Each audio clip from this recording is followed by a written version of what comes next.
Our programs offer many languages. Please visit suprememastertv.com/schedule. Nos programmes offrent plusieurs langues. Veuillez visiter suprememastertv.com/schedule. Nuestros programas ofrecen varios idiomas. Visiten suprememastertv.com/schedule. Unsere Sendungen bieten viele Sprachen. Gehen Sie auf suprememastertv.com/schedule.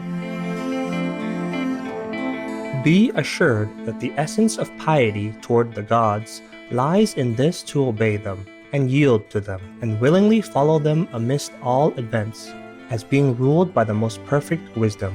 Please continue watching for the practical wisdom of Stoic philosopher Epictetus.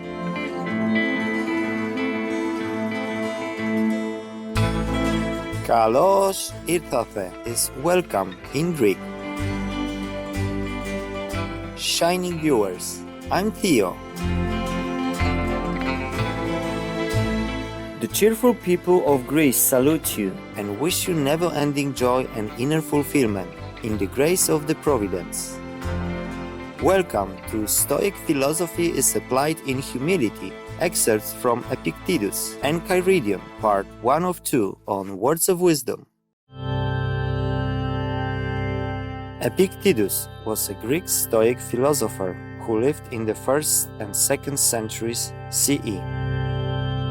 He was born in Phrygia, present-day Turkey, and during his youth was a slave in Rome to an important administrator in the court of the emperor.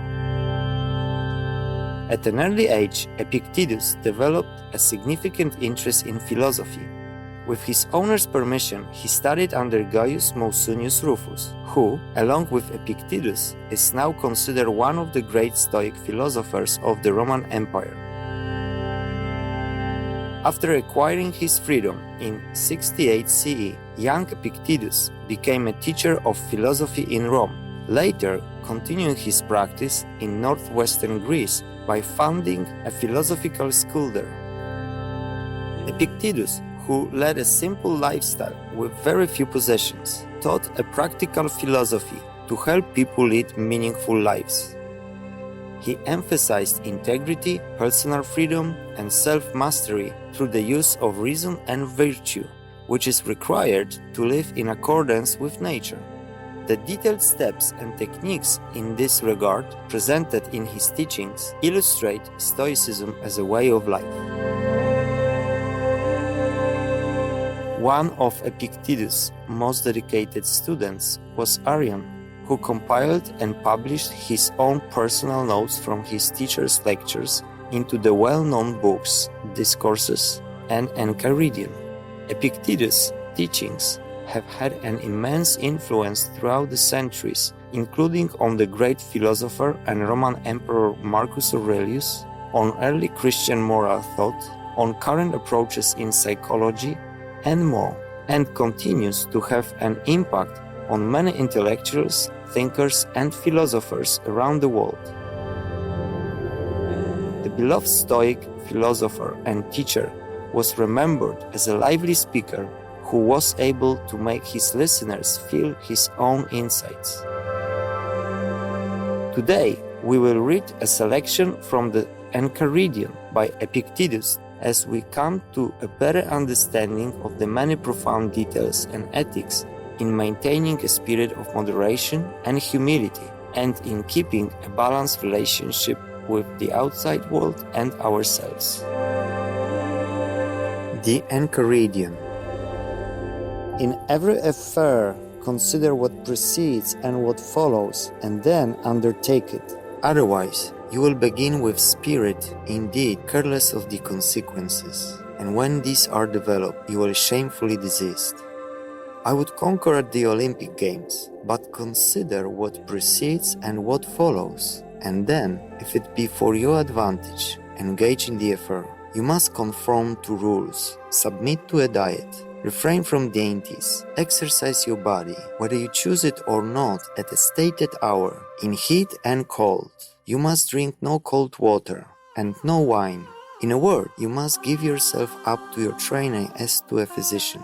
Then, in the combat, you may be thrown into a ditch, dislocate your arm, turn your ankle, swallow an abundance of dust, receive stripes for negligence, and, after all, lose the victory. When you have reckoned up all this, if your inclination still holds, set about the combat. Otherwise, take notice, you will behave like children, who sometimes play wrestlers, sometimes gladiators, sometimes blow a trumpet, and sometimes act a tragedy, when they happen to have seen and admired these shows. Thus, you too will be at one time a wrestler and another a gladiator, now a philosopher, now an orator, but nothing in earnest. You mimic all you see, and one thing after another is sure to please you, but is out of favor as soon as it becomes familiar. For you have never entered upon anything considerately, nor after having surveyed and tested the whole matter, but carelessly and with a halfway zeal. Thus some, when they have seen a philosopher and heard a man speaking like Euphrates, though indeed who can speak like him, have a mind to be philosophers too. Consider first, man, what the matter is, and what your own nature is able to bear. If you would be a wrestler, consider your shoulders, your back, your thighs, for different persons are made for different things. Do you think that you can act as you do and be a philosopher? That you can eat, drink, be angry, be discontented as you are now? You must watch, you must labor, you must get the better of certain appetites, must quit your acquaintances, be despised by your servant, be laughed at by those you meet, come off worse than others in everything, in offices, in honors, before tribunals. When you have fully considered all these things, approach, if you please, that is, if by parting with them, you have a mind to purchase serenity, freedom, and tranquility. If not, do not come hither. Do not, like children, be now a philosopher, then a publican, then an orator, and then one of Caesar's officers. These things are not consistent. You must be one man. You must cultivate either your own reason or else externals. Apply yourself either to things within or without you. That is, be either a philosopher or one of them up. Duties are universally measured by relations. Is a certain man your father? In this are implied taking care of him, submitting to him in all things, patiently receiving his reproaches, his correction. But he is a bad father. Is your natural tie then to a good father? No, but to a father. Is a brother unjust? Well, preserve your own just relation toward him. Consider not what he does, but what you are to do to keep your own will in a state conformable to nature. For another cannot hurt you unless you please. You will then be hurt when you consent to be hurt. In this manner, therefore, if you accustom yourself to contemplate the relations of neighbor, citizen, commander, you can deduce from each the corresponding duties. Be assured that the essence of piety toward the gods lies in this, to form right opinions concerning them, as existing and as governing the universe justly and well, and fix yourself in this resolution, to obey them, and yield to them, and willingly follow them amidst all events, as being ruled by the most perfect wisdom. For thus you will never find fault with the gods, nor accuse them of neglecting you, and it is not possible for this to be affected in any other way than by withdrawing yourselves from things which are not within our own power, and by making good or evil to consist only in those which are. For if you suppose any other things to be either good or evil, it is inevitable that when you are disappointed of what you wish, or incur what you would avoid, you should reproach and blame their authors. For every creature is naturally formed to flee and abhor things that appear hurtful and that which causes them, and to pursue and admire those which appear beneficial and that which causes them. It is impracticable, then, that one who supposes himself to be hurt should rejoice in the person who, as he thinks, hurts him, just as it is impossible to rejoice in the hurt itself. Hence, also, a father is reviled by his son when he does not impart the things which seem to be good. On this account, the husbandman reviles the gods, and so do the sailor, the merchant, or those who have lost wife or child. For where our interest is, there, too, is piety directed.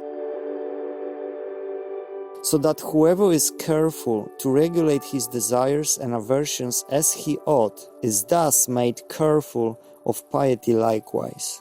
When you have recourse to divination, remember that you know not what the event will be, and you come to learn it of the diviner, but of what nature it is you knew before coming, at least if you are of philosophic mind. For it is among the things not within our own power, it can by no means be either good or evil. Do not therefore bring with you to the diviner either desire or aversion, else you will approach him trembling. But first clearly understand that every event is indifferent and nothing to you, of whatever sort it may be, for it will be in your power to make a right use of it, and this no one can hinder.